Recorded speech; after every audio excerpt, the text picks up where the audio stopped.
안녕하세요. 오늘도 사연 살롱을 찾아주셔서 감사합니다. 저는 50대 초반의 여성이에요. 저와 남편은 같은 고등학교 친구였어요. 남편이 1학년일 때 같은 반이 되면서 친해졌죠. 나중에는 우리 부모님과 남편 어머니도 알고 지낼 만큼 가까워졌어요. 남편의 아버지는 초등학교 때 돌아가셔서 어머니만 계셨어요. 그러다 저는 재수하지 않고 미대에 가게 되었고 남편은 가고 싶었던 의대에 떨어져서 재수를 하게 되었어요. 공부를 잘하는 우등생이었던 남편은 재수한다는 사실을 무척 힘들어했어요. 저는 그런 남편에게 너 공부 잘해서 대학 가면 내가 여자친구 소개시켜 줄게 라고 했고 남편은 재수 기간 내내 제 말을 생각하며 힘을 냈다고 하네요. 열심히 공부해서 원하는 의대에 합격했어요. 저는 약속대로 같은 과 친구를 소개시켜줬죠. 하지만 남편은 얼마 안 가 그 친구와 헤어지고 다른 여자친구들을 사귀었다가 헤어지기를 몇 차례 반복하더라고요. 저도 대학 다니면서 2번 정도 남자친구를 사귀었거든요. 그러다가 제가 대학원에 다닐 때 남편이 제게 사귀자고 하더라고요. 남편은 인턴 과정 중이었어요. 솔직히 수연이 너 생각나서 여자들하고 오래 안 갔어. 친구로 지냈어도 사귈 수 있는 거잖아. 우리 정식으로 만나보자. 저는 그 말에 좀 놀랐어요. 남편과는 항상 장난도 심하게 치고 동성 친구처럼 허물이 없는 사이였거든요. 하지만 남편은 진지했고 저도 좋아하는 마음이 있어서 저희는 본격적으로 사귀게 됐어요. 부모님은 제가 남편과 사귀는 걸 좋아했어요. 사업을 하셨던 아빠는 반 농담처럼 우리 수연이하고 정호 결혼하면 내가 병원 차려줘야겠다 라고 하셨죠. 남편 어머니도 저를 많이 예뻐하셨고요. 아줌마는 수연이가 며느리 하면 참 좋겠다 라고 종종 말씀하셨어요. 어른들한테 그런 말을 자꾸 들으니 저희도 결혼을 생각하게 됐죠. 어느새 자연스럽게 결혼 이야기가 오고 가게 됐고 남편이 전문의 시험을 붙고 난 후에 상견례를 갖게 되었죠. 아버님, 어머님, 제가 수연이 책임지고 행복하게 할 겁니다. 저를 믿고 따님을 주셔서 감사합니다. 라며 남편이 씩씩하게 인사했고 아빠는 그래, 둘이서 행복하게 잘 살아야 된다. 우리 사위 병원 개업은 걱정 마라. 내가 최선을 다해서 도와주마. 라며 남편의 등을 토닥이셨어요. 남편 어머니는 제 손을 잡고 우리 정호 병원 일 하는데 어려움 없게 내조 잘해야 된다. 라고 하셨고 저도 네 어머니 제가 잘할게요. 라는 말들을 주고받았습니다. 집에 와서 엄마는 막상 상견례를 하니 남편 어머니가 마음에 걸린다고 하셨어요. 어째 어른이 돼서 두 사람 잘 살아라, 서로 아껴줘라 그러는 게 아니고 내 딸한테만 내조 잘하라고 콕 집어 말하는 게 영 불편하네 라고 하자 아빠는 둘이 어릴 때부터 많이 봤으니까 그랬겠지. 너무 깊이 생각하지 말라고. 맞아 엄마. 정호 어머니 원래 나 이뻐하셨잖아. 너무 걱정하지 마. 라며 엄마를 안심시켰어요. 그래도 우리 딸 양쪽 부모 있는 집에 가서 시아버지 사랑 듬뿍 받았으면 했는데 난 솔직히 정호 하나 보고 너 보내는 거야. 알겠어? 그러니까 그 녀석이 잘못하면 바로 엄마한테 말해. 말은 그러셨지만 예단이나 가구 같은 걸로 남편 집 마음이 상하지 않게 신경 썼어요. 그렇게 저희는 결혼을 했고 얼마 안 돼 아빠 도움으로 남편은 좋은 위치에 성형외과를 개업하게 됐어요. 축하하네. 앞으로 열심히 해서 환자 많아지는 일만 남았어. 이게 다 아버님 덕분입니다. 열심히 하겠습니다. 라며 꾸벅 인사를 하더라고요. 시어머니도 저한테 잘해주셨고요. 저희는 흔히 말하는 고부간의 갈등이나 양쪽 집안 문제 없이 잘 살았죠. 시어머니가 너무 명품도 좋아하시고 사치를 좀 하는 편이어서 엄마가 좀 불편해하셨어요. 저희 집은 저도 그렇고 엄마도 그런 걸 별로 안 좋아했거든요.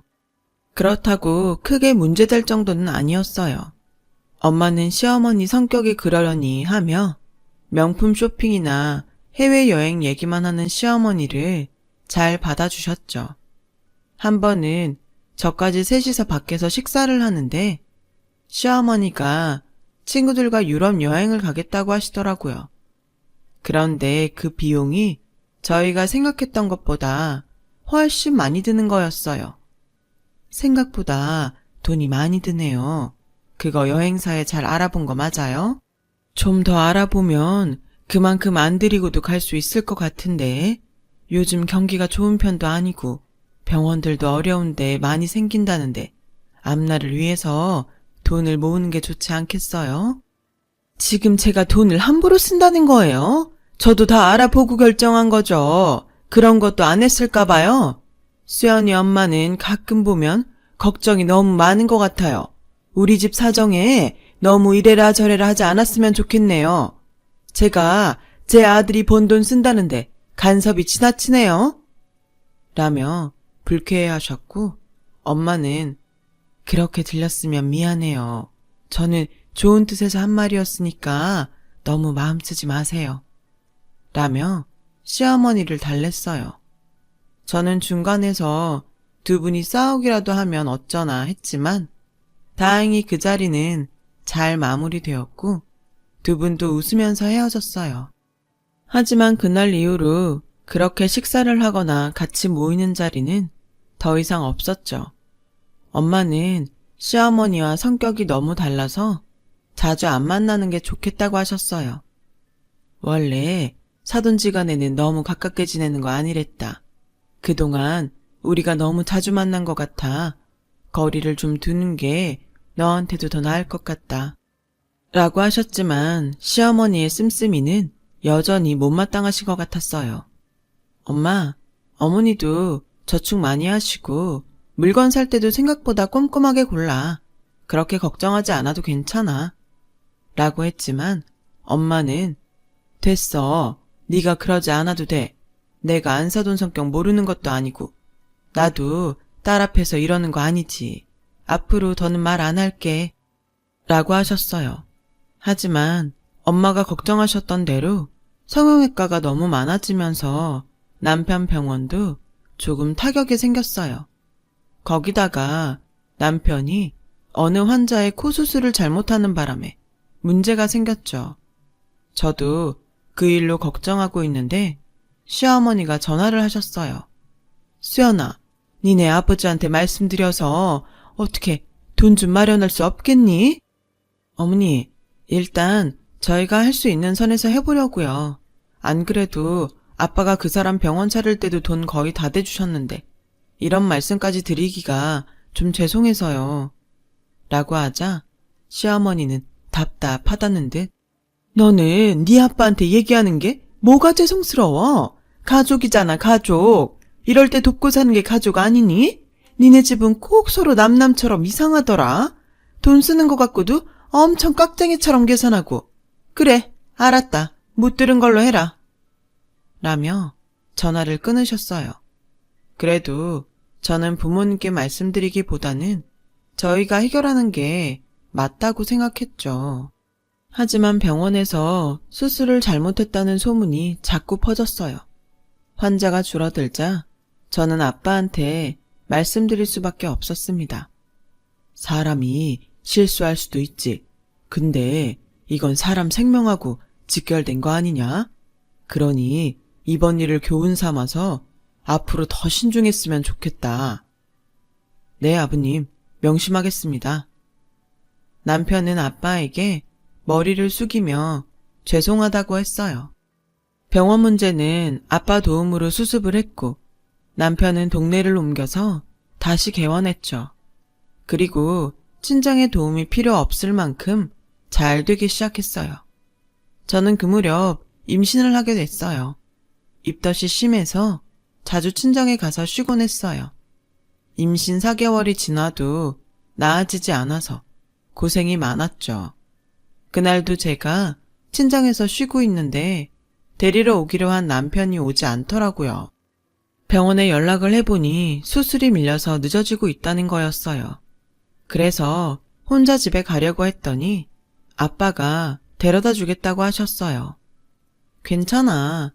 내가 애도 아니고 집에도 혼자 못 갈까봐 걱정 말고 쉬세요. 아빠도 이제 막 들어왔잖아요. 네가 지금 몸이 정상이 아니잖아. 가다가 무슨 일이라도 생기면 어떡하려고 그래. 그래, 아빠 말 들어. 엄마도 같이 갈게. 라며 두 분 다 저를 데려다 주겠다고 나섰어요. 그렇게 아빠가 운전하는 차를 타고 집으로 오는 길이었죠. 그날은 정말 다시 생각하기도 싫을 만큼 끔찍했어요. 강변을 타고 가던 저희 차는 중앙선을 넘어오던 트럭과 충돌했고 저는 그 자리에서 정신을 잃었어요. 나중에 온몸이 아파서 깨어나는데 주변이 웅성웅성하더군요.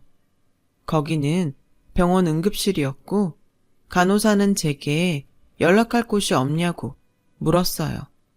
저는 제 남편 번호만 말하고 다시 정신을 잃었죠.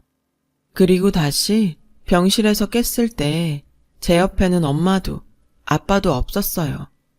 두 분은 그날 사고로 돌아가셨고 저도 아이를 잃게 됐어요.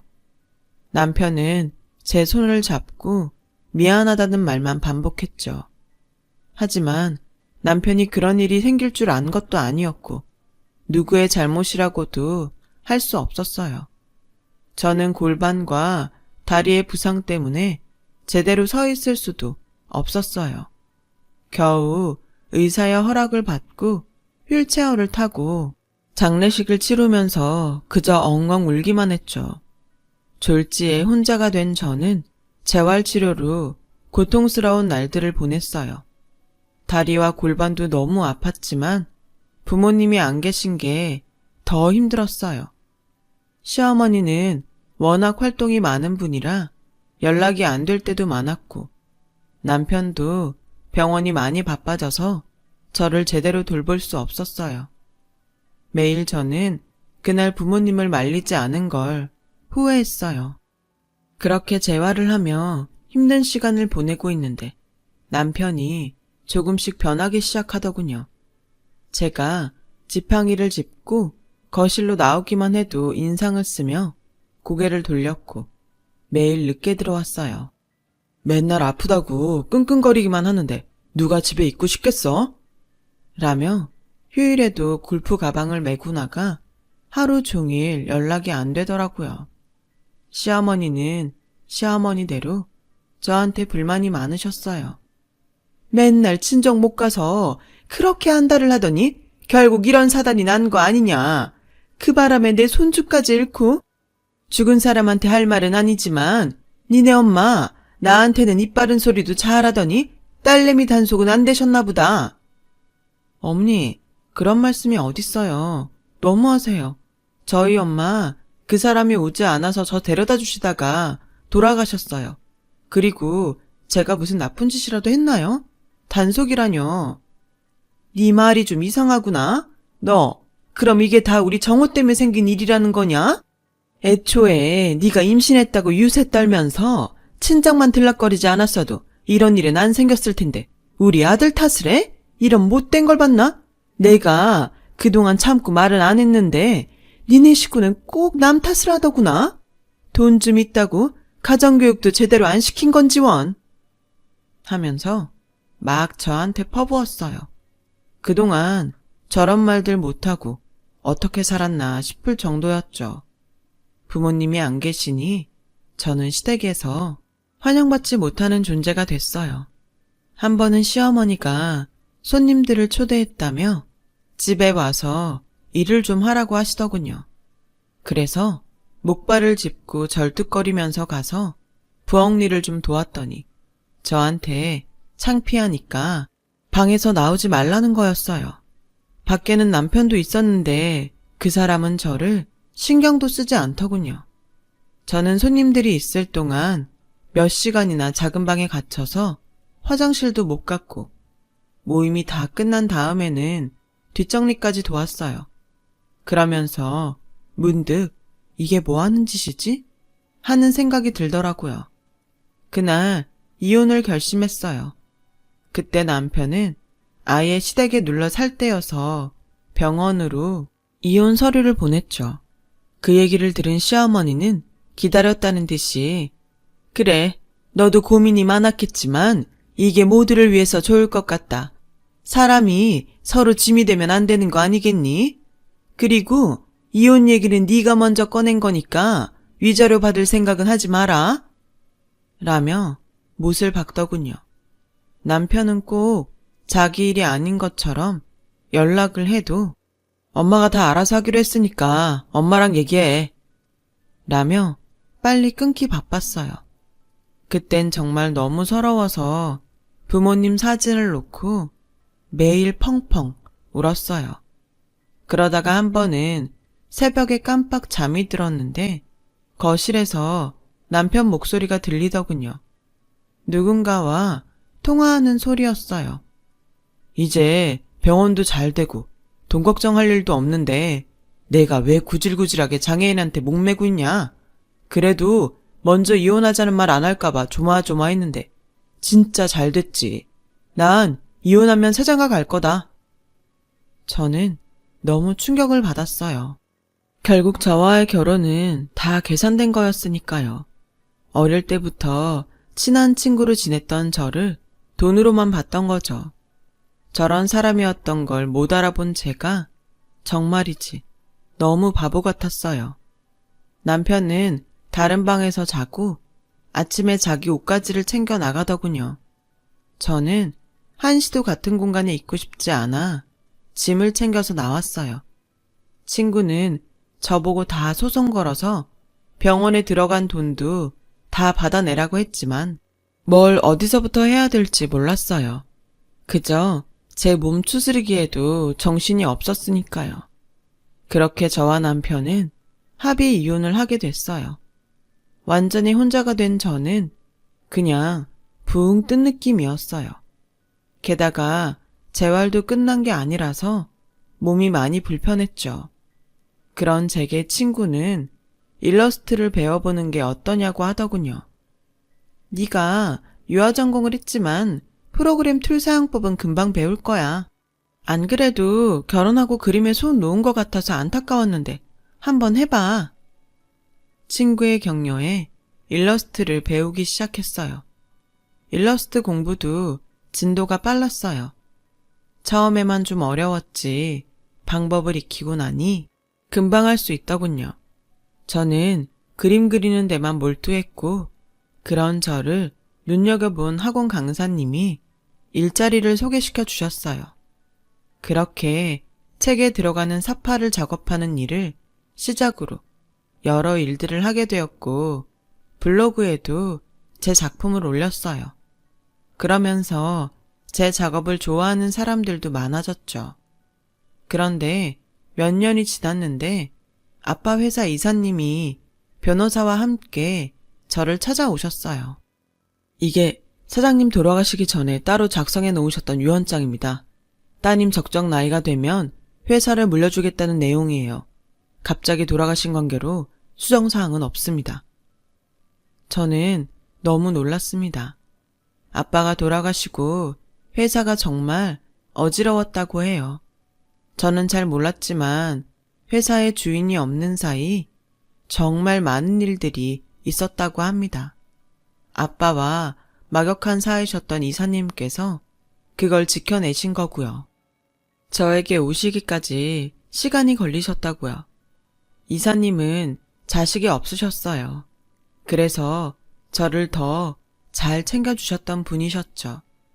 제가 어렸을 땐 자주 뵀었고 다 커서는 자주 뵙지 못했지만요. 아빠가 돌아가시고서 회사 일에 참여하게 되니 울컥하더라고요. 저는 회사 경영에 대해 몰랐기 때문에 이사님과 의논해서 전문 경영인이 회사를 운영하는 데 합의를 했어요. 이사님께서 회사를 지켜주셨으니 앞으로도 잘 부탁드립니다. 감사합니다. 저는 그날 제 친구에게 크게 한턱 냈어요. 네 덕분에 내가 이제까지 잘 버틴 것 같아. 정말 고마워. 다 네가 잘하니까 그런 거지. 아무튼 나도 뿌듯하다. 그 무렵 저는 지팡이 없이 걸을 수 있게 되었어요. 아직 오래 걷지는 못했지만 정상적으로 설 수 있다는 게 너무나 기뻤죠. 그래도 물리치료는 꾸준히 받으러 다녔어요. 그렇게 일러스트 작업을 하면서 병원과 집만 오가며 사는데 회사에서 제게 사회 홍보이사 자리를 주겠다고 제안을 했어요. 그치만 저는 경영에 대해 아무것도 몰라요. 할 줄 아는 것도 없는데 무턱대고 회사 일에 관여하는 거 아빠도 원치 않으실 거예요. 그랬더니 제가 일러스트레이터로 자리를 잡고 이미 실력도 검증이 되었으니 회사 홍보를 도왔으면 좋겠다더군요. 그림과 디자인으로 사회에서 홍보하는 데 힘쓰면 된다고 하셨어요. 많이 망설였지만 이사님이 거의 강요하다시피 해서 저를 사회이사로 만드셨죠. 그냥 앉아서 돈만 받을 수 없다는 생각이 들더라고요. 제품과 이미지가 맞는 일러스트들을 고안해 계속 올렸어요. 다행히 그런 작업들이 일반 사원들에게도 반응이 좋았어요. 얼마 안 가서 회사 창립일이 되었어요. 이사님은 제가 인사말을 하면 좋겠다더군요. 항상 아빠와 회사에 감사한 마음으로 살았기 때문에 저는 그러겠다고 했어요. 그리고 회사 창립일날 오랜만에 옷도 차려입고 집을 나서는데 하필 남편이 찾아왔어요. 수연아, 잘 지냈어? 우리 정말 오랜만이다. 그렇지. 어디 가서 잠깐 얘기 좀 하면 좋겠는데 집에 들어가도 돼? 아무 일도 없었던 것처럼 오랜만에 만나는 친구 대하듯 하는데 정말 너무 뻔뻔하더군요. 나 지금 가봐야 돼. 그리고 할 얘기 없으니까 다신 찾아오지 마. 그래? 어디 가는데? 내가 그 앞에서 기다릴게. 저는 몰라도 된다고 하고 택시를 탔어요. 그랬더니 이 사람도 택시를 타고 저를 뒤쫓아온 거예요. 회사 앞에서 내리자 남편은 뒤에 온 택시에서 따라 내리며 들어와서 제 팔을 잡더군요. 수연아, 잠깐만 얘기하자니까, 응? 저는 팔을 거칠게 뿌리쳤어요. 할 말 없다는데 왜 이래? 우리가 그럴 사이는 아니잖아. 이번에 우리 병원 확장 개원하는데 좀 보태주라. 아버님이 해주신 병원인데 네가 투자하면 너도 보람있고 좋잖아. 진짜 인간 말종이네. 나한테 그런 말이 나와? 아버님? 네가 감히 우리 아빠를 아버님이라고 불러? 나 다시는 너한테 안 넘어가. 투자? 웃기지 마. 너 같은 사기꾼한테 무슨 투자를 해? 사기꾼이라니 말이 너무 심한 거 아니야? 솔직히 아버님 어머님 그렇게 사고로 돌아가신 게 누구 책임인데 그래? 저는 그 말에 그만 핸드백으로 남편 머리를 내리쳤어요. 야, 이 자식아. 그래도 살아온 게 있어서 좀 참고 있었더니 뭐? 너 따위가 어디서 사고 얘기를 꺼내? 네가 사기꾼이 아니라고? 애초에 친구였던 나한테 우리 집 돈만 보고 접근한 것도 너고 병원 잘 되고 사고로 몸 좀 불편해지니까 별 볼 일 없다고 니네 엄마랑 작당해서 괴롭히고 집 나가게 만든 것도 너잖아. 병원도 다 네가 차지하고 입 싹 닦았는데 그게 사기가 아니라고? 여기요, 경비원 선생님, 이 쓰레기 좀 치워주세요. 회사 안으로 한 발짝도 못 들어오게 하세요. 라고 하자 경비원과 직원들이 와서 남편을 끌어냈어요. 야, 수연아, 내가 미안했어. 그러니까 우리 대화로 풀자, 응? 어디다 대고 야래. 한 번만 더 부르면 가만 안 둬. 그제야 남편은 입을 다물고 사람들을 뿌리치고 자기 발로 가더군요. 저는 그날 사람들 앞에서 아빠를 추모하는 인사말을 하며 속으로 많이 울었어요. 하필이면 이런 날 그놈이 와서 내 기분을 망친 게 너무 속상했죠. 일주일쯤 지나서 점심을 먹고 회사 근처 카페에서 간단한 회의를 할 때였어요. 제가 올린 일러스트 중 반응이 좋은 걸 정식 홍보용으로 쓰기 위해서 회사 직원들과 같이 모였죠. 그런데 뒤에서 누가 제 어깨를 툭툭 치더군요. 시어머니였어요. 회사에 전화했더니 여기 있다길래 어찌나 안 가르쳐 주려고 하는지 정말 애먹었다. 라며 상냥하게 웃는데 정말 구역질이 날 것 같았어요. 제가 있는 데를 그쪽이 왜 알아야 하고 왜 찾아오는데요? 저는 볼 일 없습니다. 그래도 내가 시어머니인데 말은 좀 가려서 하는 게 좋지 않니? 정호 병원 일 때문에 의논 좀 하려고 하는데 너무 안 만나주는구나. 시어머니? 나 창피하다며. 창피하다고 손님들 갈 때까지 방 안에 가두는 게 시어머니야? 부모님 돌아가시고 지 아들 병원 잘 되니까 인생에 짐 되지 말라며 빨리 헤어지라고 해놓고 이제 와서 무슨 대접을 받겠다고 그래? 할머니, 당신 아들 병원 일을 왜 나한테 의논해요? 당장 나가세요. 라고 하자 직원들이 시어머니를 보며 수근댔어요. 시어머니는 그런데도 물러나지 않고 우리 정호 병원 좀 돌아가게 도와줘. 돈도 보태주고 좀 해줄 수 있잖아.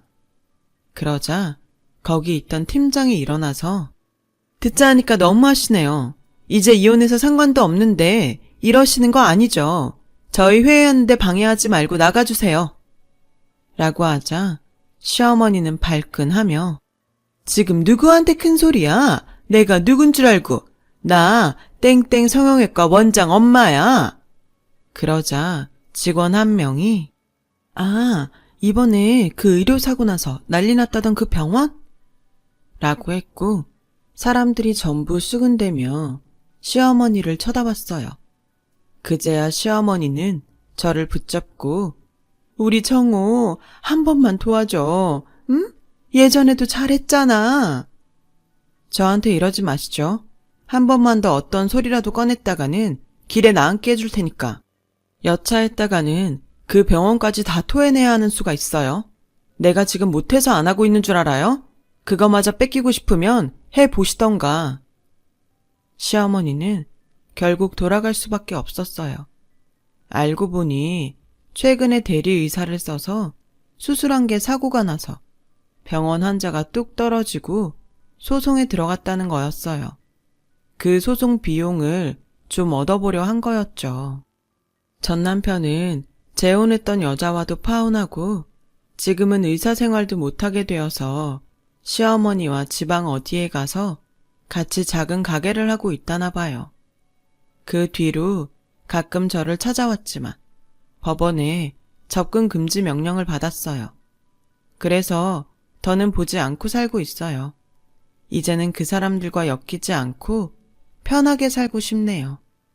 많지 않은 나이에 돈 때문에 사람들과 좋지 않은 일들을 겪고 나니 돈이라는 것에 대해 많은 생각을 하게 됩니다. 아빠와 엄마의 그늘 아래 그냥 잘 살아왔다는 생각도 들고요. 앞으로는 더 정신 바짝 차리고 살아보려고 합니다. 쓰다 보니 오늘따라 부모님이 더 보고 싶어지네요. 서두 없이 써내려간 글 들어주신 분들 정말 감사드려요. 모두 행복하시고 건강하시길 빌게요. 여러분, 사연 댓글에 응원과 현명한 조언 부탁드려요. 좋아요와 구독은 저에게 큰 힘이 됩니다. 오늘도 좋은 일 가득하세요.